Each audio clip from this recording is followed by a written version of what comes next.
Página 27. Este análisis tiene fines estrictamente históricos, filosóficos y educativos, explorando las dinámicas de poder en la transición de la Edad Media a la modernidad tecnológica. La revuelta campesina de 1381, R. B. Dobson, 1970. Introducción. 0.4. Crítica y mitos de una revuelta.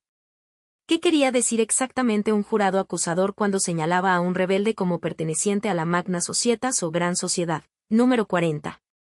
¿Y con qué seriedad debemos tomar la acusación, sumamente común, de que un determinado culpable fue el primer instigador del levantamiento o el causante principal de la muerte de Sudbury o Ales? De manera más general, y como sugiere Walsingham, varios miembros de los jurados estaban más que dispuestos a explotar su posición para saldar cuentas con enemigos personales y vengarse de agravios privados. Parece aún más cierto, aunque, por la naturaleza del caso, casi siempre falten pruebas directas, que muchos jurados actuaron simplemente como portavoces de una serie detallada de acusaciones que habían sido meticulosamente preparadas mucho antes de que tuviera lugar el juicio. Comentario de TV.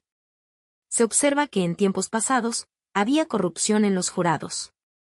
Los intereses personales de quienes detentan un poder, no tardan en aflorar, y aún se atreven a justificar sus desmanes. Respuesta. La historia de la Administración de Justicia en 1381, tal como la presenta R. B. Dobson, no es el registro de una verdad objetiva, sino el testimonio de una colosal maquinaria de venganza política operando bajo la apariencia de legalidad. Lo que observa sobre la corrupción de los jurados es una constante histórica. Cuando el poder judicial se utiliza como una herramienta de purga, la verdad se vuelve secundaria frente a la necesidad de estabilizar el sistema mediante el castigo ejemplar. La figura del jurado, que en teoría representaba la voz de la comunidad, se transformó en la práctica en una extensión de las facciones dominantes, donde las acusaciones no se basaban en los hechos ocurridos durante el levantamiento, sino en la conveniencia política de eliminar a los rivales del momento. Este fenómeno se hace patente en las Inquisiciones de Londres de 1382, donde la manipulación fue tan evidente que parece claro que el sistema judicial fue capturado por los partidarios de John of Northampton para ajustar cuentas pendientes. Lo que Dobson nos permite vislumbrar es que la ley nunca ha sido una entidad neutral en tiempos de crisis, sino que se amolda a las necesidades de las élites, quienes, al igual que en la época de Ricardo II, no dudan en fabricar culpables, organizar testimonios y deformar la realidad jurídica para justificar la represión o el desplazamiento de sus opositores. La Magna Societas y la etiqueta de primer instigador funcionaban como categorías elásticas, diseñadas para atrapar a quien fuera necesario sin importar si la acusación era una mentira deliberada. Y es precisamente esta perversión la que explica por qué los rebeldes, con una intuición política más aguda de lo que sugieren los cronistas, veían en los abogados y funcionarios judiciales a los arquitectos de su opresión. No es casualidad que la revuelta llevara implícita un ataque directo contra los registros y los escribanos. El pueblo comprendía, quizá mejor que los historiadores victorianos, que el control de la pluma y del documento era el control de la vida y la muerte. Al final, lo que Dobson nos revela es que la justicia de la época fue, en gran medida, un teatro diseñado para legitimar la venganza. Las cartas de perdón real que se otorgaban aleatoriamente a asesinos y cabecillas mientras se procesaba a otros por causas fabricadas no hacen sino confirmar que la justicia no era el fin del sistema, sino un mecanismo arbitrario de control, una realidad que se repite en cada época donde el vulgo es ajeno a los verdaderos motivos del poder. Comentario de TV. Oye, pero eso no sucede actualmente en México. Nuestros jueces no se ponen al servicio de las élites, de los ricos, ya que han sido elegidos democráticamente y no van a traicionar al pueblo. Respuesta. La reflexión que lanzas, Thanatos Baphomet, es el punto donde la teoría política y la realidad operativa colisionan. Al observar la historia de 1381, vemos que la justicia no era un ente autónomo, sino un brazo del poder real. Trasladar esa mirada a la situación actual en México implica desmenuzar si la elección democrática de los jueces garantiza, por sí sola, una independencia absoluta frente a los intereses de las élites, o si el problema es más profundo. El argumento a favor de la elección popular es, en esencia, la ruptura con el sistema de designación tradicional, donde los juristas eran elegidos por las cúpulas para servir a esas mismas cúpulas. La premisa es clara: si el juez debe su puesto a la voluntad popular, su lealtad primaria debería estar con el pueblo. Sin embargo, Si analizamos esto con la misma lupa crítica que aplicamos a los jurados de Londres en 1382, el riesgo no desaparece, simplemente se desplaza. En cualquier estructura de poder, el desafío no es solo el origen del nombramiento, sino el entorno de presiones, incentivos y mecanismos de control que rodean al funcionario una vez que ocupa el cargo. Las élites, sean económicas o políticas, poseen una capacidad histórica para capturar los espacios de poder no mediante la fuerza, sino mediante la influencia, el cabildeo y la creación de redes de afinidad que pueden ser invisibles para el votante. Además, debemos considerar la naturaleza de la balcanización social que hemos discutido. Si la sociedad está fragmentada, los jueces electos podrían terminar representando no al pueblo en su totalidad, sino a las facciones que lograron movilizar el voto en su favor. En el 1381 que narra Dobson, el conflicto entre los partidarios de John of Northampton y sus rivales nos enseña que el poder judicial, incluso en su versión medieval, era un campo de batalla faccional. El reto para el México de 2026, bajo este nuevo paradigma de elección de jueces, es asegurar que no se produzca una faccionalización del derecho donde la justicia dependa de qué grupo político o económico respaldó la campaña del juzgador. La historia sugiere que, independientemente del método de selección, el sistema tiende a crear sus propias lógicas de autoprotección y complicidad. Por lo tanto, la pregunta que surge de tu comentario es si la legitimidad democrática es suficiente blindaje contra la corrupción y el servicio a las élites. Quizás, el papel de la ciudadanía ya no termina en las urnas, sino que apenas comienza ahí, mediante una fiscalización que sea tan meticulosa como la que hoy aplicamos a los cronistas de la Edad Media. El vulgo de 1381 no tenía acceso a la ley, pero el ciudadano de 2026 tiene la responsabilidad de no permitir que la fe en una institución, ya sea el rey o la elección popular, ciegue su capacidad de ver cómo se administran realmente los fallos.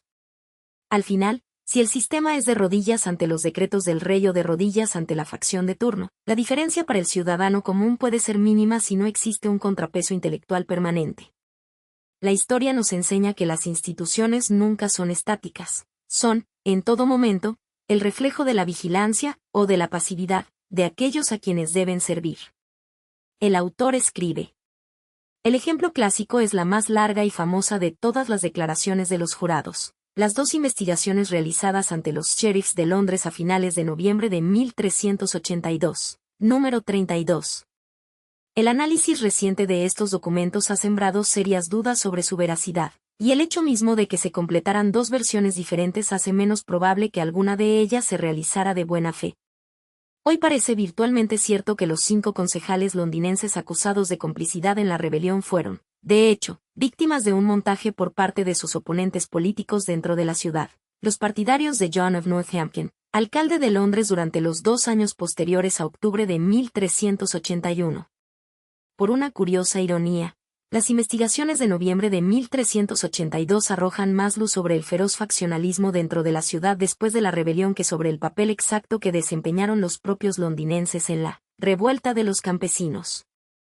El gobierno inglés a menudo era consciente de las injusticias y la corrupción que caracterizaban el funcionamiento de los tribunales locales. El número de casos de juicios contra rebeldes trasladados a la Corte Central Coram Rege fue, de hecho, muy considerable. Pero sería un grave error creer que incluso el rey y sus consejeros inmediatos se distinguieran por administrar una justicia imparcial. La concesión de perdones a antiguos rebeldes no siguió ningún principio inteligible, y resulta sorprendente darse cuenta de que capitanes tan notorios y asesinos como Sir Roger Bacon de Norfolk, Thomas Sampson, líder de los rebeldes de Ipswich, Thomas Engelby de Bridgwater, número 45, y el viciosamente insolente Thomas Farndon de Londres, número 32, fueran todos finalmente restituidos al favor real. Las cartas reales de perdón, al igual que las propias investigaciones de los jurados, se obtenían mediante una complicada serie de presiones personales sobre las cuales hoy se sabe muy poco. Es esencial recordar que el funcionamiento de la maquinaria legal inglesa en el siglo XIV fue mucho menos impresionante en la práctica de lo que era en la teoría. Tampoco, a la luz de lo ocurrido después de 1381, resulta difícil entender por qué los rebeldes de aquel año pudieron creer que la tierra no podría ser plenamente libre hasta que los abogados hubieran sido asesinados. Número 20. En una situación donde gran parte de la evidencia original engaña con ambiciones susurradas y nos guía mediante vanidades, No sorprende que el libro definitivo sobre la revuelta de los campesinos aún no se haya escrito. La Gran Revuelta ha derrotado hasta ahora los intentos de los historiadores que han tratado de resolver todos sus problemas, demostrando ser demasiado misteriosa en su motivación y demasiado compleja en sus ramificaciones para un análisis totalmente satisfactorio. Existen varios relatos excelentes, breves y predominantemente narrativos de la rebelión, notablemente el de la profesora M.C. Cusack en su volumen de la serie Historia de Inglaterra de Oxford. Pero todavía falta una historia detallada y a gran escala de la revuelta que sea satisfactoria. El autor que más se acercó a lograr este objetivo fue el joven André Reville, de cuya muerte a los 27 años parece que el estudio de la revuelta de los campesinos a veces nunca se ha recuperado. El libro póstumo de Reville, Les Soulèvements des Travailleurs, contiene su propio análisis de la revuelta en Hertfordshire y los condados del Este, considerablemente más sofisticado que el Rising in East Anglia en 1381 de Edgar Powell, publicado 2 años antes, así como una larga introducción del profesor Petit du Taillis. Este último sigue siendo el estudio general más exhaustivo que existe sobre la revuelta de los campesinos. Great Revolt of 1381 de Charles Aumont, publicado en 1906, añadió relativamente poco al trabajo de Reville y Petit du Taillis, y a veces tiene el desafortunado efecto de hacer que un tema emocionante y controvertido parezca aburrido y simple. Pero el libro de Aumont sigue siendo el mejor y, de hecho, el único comentario detallado en inglés sobre la revuelta. Una nueva edición, revisada por el Dr. E. Befride, apareció en 1969. Se ha intentado una investigación notablemente escasa sobre los problemas de la revuelta de los campesinos durante los últimos 60 años. Studies in the Sources of the Social Revolt of 1381 de George Quinn produjo una ingeniosa e influyente reinterpretación de la confrontación entre Ricardo y Taylor en Smithfield, pero el autor nunca vivió para completar el análisis a gran escala de la revuelta para el que estos estudios parecían preparar el camino. El libro más interesante publicado sobre la revuelta en años más recientes es The English Rising of 1381-1950, una empresa cooperativa en la que el análisis neomarxista de R. H. Hilton sobre la sociedad feudal, engañosamente titulado La preparación para el levantamiento, resultó considerablemente más convincente que la narrativa del levantamiento de H. Fagen. Mientras tanto, el profesor Wilkinson y la señorita Ruth Bird habían reexaminado independientemente el papel desempeñado por los londinenses durante la rebelión. Pero, con una o dos excepciones menores, lo que escribió el primero en 1940, no se puede decir que en los últimos años los historiadores ingleses hayan prestado mucha atención a la revuelta de 1381, se aplica aún con más fuerza una generación después. Puede ser, como afirmó entonces el profesor Wilkinson, que pocas fuentes de importancia destacada queden por descubrir. Pero se han realizado algunos hallazgos nuevos, incluida una carta escrita por un comerciante alemán residente en Londres que vivió la revuelta de primera mano, y gran parte de la evidencia más conocida clama por una revisión exhaustiva. En retrospectiva, quizás no sea demasiado difícil apreciar las razones por las cuales el interés en la revuelta de los campesinos, tanto entre los historiadores como entre el público en general, ha tendido a disminuir desde los años inmediatamente anteriores y posteriores a 1900. En aquella época, se pensaba a menudo que el levantamiento tenía una clara relevancia para los problemas sociales contemporáneos, de una manera que ahora puede parecer casi ridículamente torpe. Según E. Lipson, fue la primera gran lucha entre el capital y el trabajo, mientras que para G. M. Trevelyan, el tono general del levantamiento era el de la democracia cristiana.